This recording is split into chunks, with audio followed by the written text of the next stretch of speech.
Au-delà des matériaux et de l'envergure architecturale, toutes ces entreprises ont à cœur l'environnement et l'humain. Aujourd'hui, pour la catégorie Contribution et construction, on reçoit nos finalistes.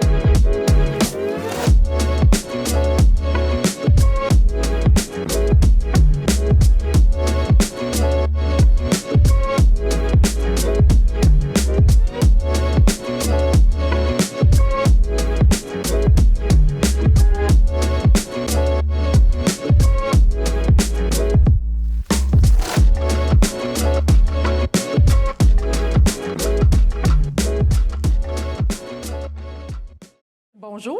Bonjour. Bonjour. Vous êtes en forme? Oui. Toujours. Comme toujours, oui. Ça a été une grosse année. 2020, j'ai le goût de vous demander au sein de vos entreprises, comment ça s'est passé? Vos équipes, vos employés, votre clientèle? Je pense qu'il faut être flexible beaucoup envers nos employés, notre clientèle aussi. Particulièrement cette année, j'ai senti beaucoup d'anxiété et d'inquiétude envers nos clients.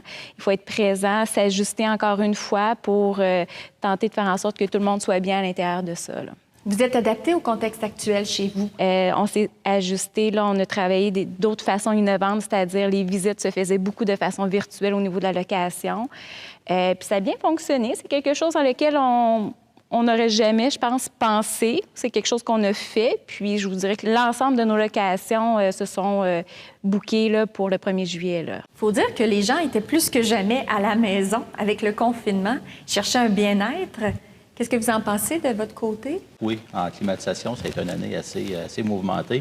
Très, très tôt dans la pandémie, le monde se sont retrouvés à travailler en télétravail à la maison, puis ils ont vite réalisé qu'ils ne seraient pas à l'air climatisé comme au bureau. Et là, il a fallu vraiment être innovant pour faire des ventes par vidéoconférence et repartir la roue, mais d'une toute autre manière qu'on n'avait jamais pensé faire de la vente et donner du conseil comme on a dû le faire au cours de la dernière année. Donc, votre méthode de faire a été modifiée, mais ce qui vous a aidé aussi, c'est un partenariat avec différentes compagnies de votre côté. Oui, on a fait différents partenariats.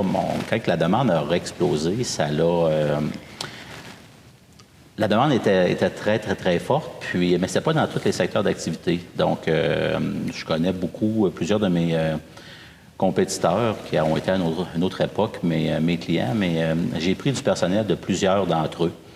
Je leur ai offert de me prêter du personnel le temps qu'eux n'en auraient pas de besoin pour combler la demande de notre clientèle. Et eux, ça leur permettait d'avoir une rétention de leurs employés actuels. Donc, dès qu'ils en ont eu de besoin, 1 mois, 2 mois, 3 mois après, on leur remettait leurs employés. Et eux, ça a été bénéfique pour les deux compagnies. On l'a fait avec des frigoristes, des ferblantiers, des électriciens, tous les corps de métier qu'on avait besoin. On a fait de l'échange de personnel. Et cet hiver, quand nous, c'est devenu un peu plus tranquille, on en a prêté à d'autres entreprises aussi pour rendre l'appareil. Bien, l'idée est géniale. Ça a dû bien fonctionner. Ça a très bien fonctionné. Puis, je pense que c'est quelque chose qu'on va voir de plus en plus. On est passé d'une vingtaine d'employés il y a 4-5 ans à 70 aujourd'hui. Le défi de recrutement est vraiment présent comme toutes les compagnies. Et le fait d'avoir travaillé d'aller chercher du personnel chez des concurrents temporaires, bien, ça se parle. C'est un petit milieu, les travailleurs, donc on ne fera jamais une offre à un employé qu'on est allé, qu'un partenaire / concurrent nous a prêté pour une petite période de temps. Mais lui va en parler à ses amis, comme de quoi que nous autres, on cherche puis qu'on a des besoins. Ça fait qu'on est allé recruter de la main-d'œuvre par la bande de ce côté-là et on est allé beaucoup chercher de la main-d'œuvre aussi à l'international. C'est super. Hugo, vous avez une 50aine de carrières, une 20aine d'usines. Parlez-nous de votre domaine, la pierre naturelle. Bien, nous, ça a été... En fait, Polycar, ça existe depuis 1987. Ça a été fondé avec une seule carrière dans la région du Saguenay. Puis ça a grandi jusqu'à aujourd'hui pour être un chef de file mondial de la pierre naturelle. Comme on fournit beaucoup de matériaux pour la construction, on a été rapidement déclaré comme un service essentiel. Puis les gens étant chez eux, ne pouvant pas voyager, n'allant pas travailler, passaient beaucoup plus de temps à la maison, comme monsieur disait, il y avait besoin d'air climatisé. Mais là, avec leur revenu discrétionnaire, ils se sont dit, bon, on va refaire la cour, on va refaire le patio, on va refaire Tout le monde avait des projets. Tout le monde avait des projets. On se retrouve aujourd'hui avec une problématique de, en fait, gérer la demande, gérer les attentes des clients, parce que là, tout le monde veut tout en même temps. On va en sortir plus fort. On a même pu procéder à une acquisition en pleine pandémie qu'on a finalisée juste avant les fêtes, une acquisition en Caroline du Nord. Vous êtes donné comme mission de faire en sorte que la population tombe amoureuse de la pierre naturelle. Expliquez-nous ça. En fait, c'est qu'on réalise, surtout avec l'importance prise par les buildings éco-responsables, puis la construction verte, puis tout ça, que la pierre est un peu oubliée dans le sens où c'est un des plus vieux matériaux de construction du monde, puis un des plus verts dans le sens où ça s'est formé naturellement sous nos pieds il y a 500 millions d'années. Puis pour l'extraire et l'utiliser, il suffit de la découper, en fait, avec des lames diamantées puis de l'eau recyclée.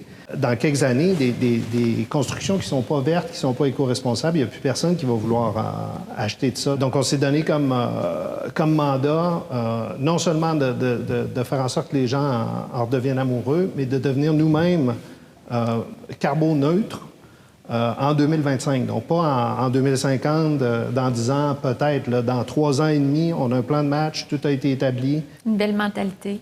Parlez-nous, vous avez de nombreux projets, mais parlez-nous d'une fierté en particulier à New York.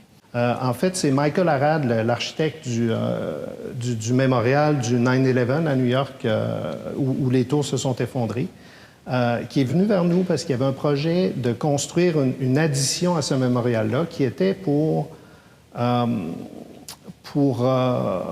commémorer la mémoire de tous les gens qui ont participé aux recherches, pas ceux qui sont morts sur le coup, mais tous ceux qui ont été rendus malades par leur implication à aider puis à sortir les corps des décombres, à faire les recherches, puis tout ça, parce qu'ils ont respiré toutes sortes de toxines.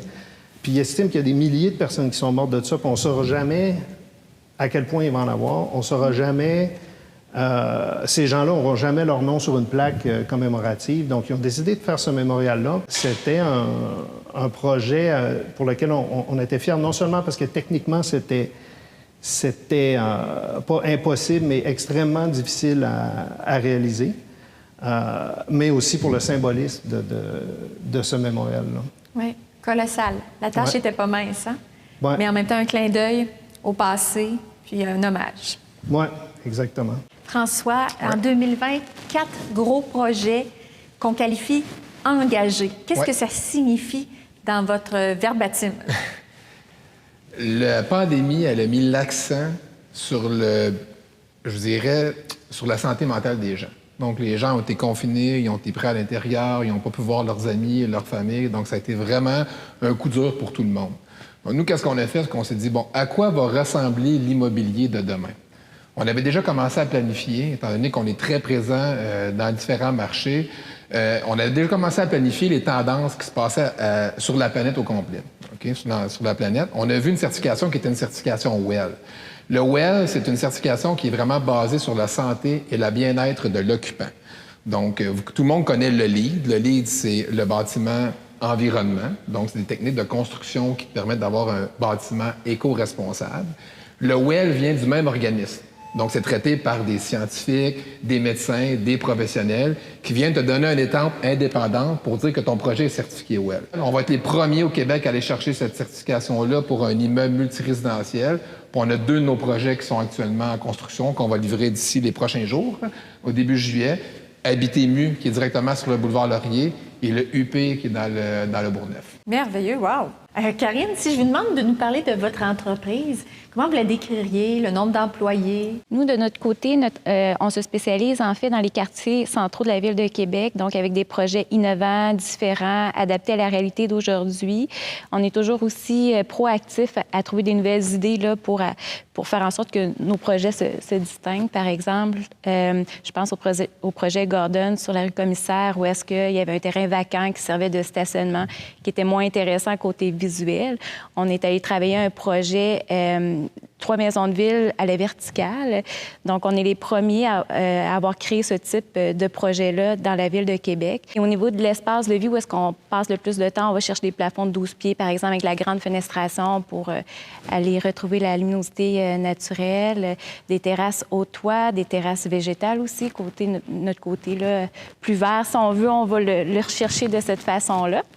Donc, on va rechercher un peu tous les bénéfices qu'on retrouve dans les banlieues, mais en ville, là, pour aller rechercher ce type de clientèle-là qui recherche ces critères-là.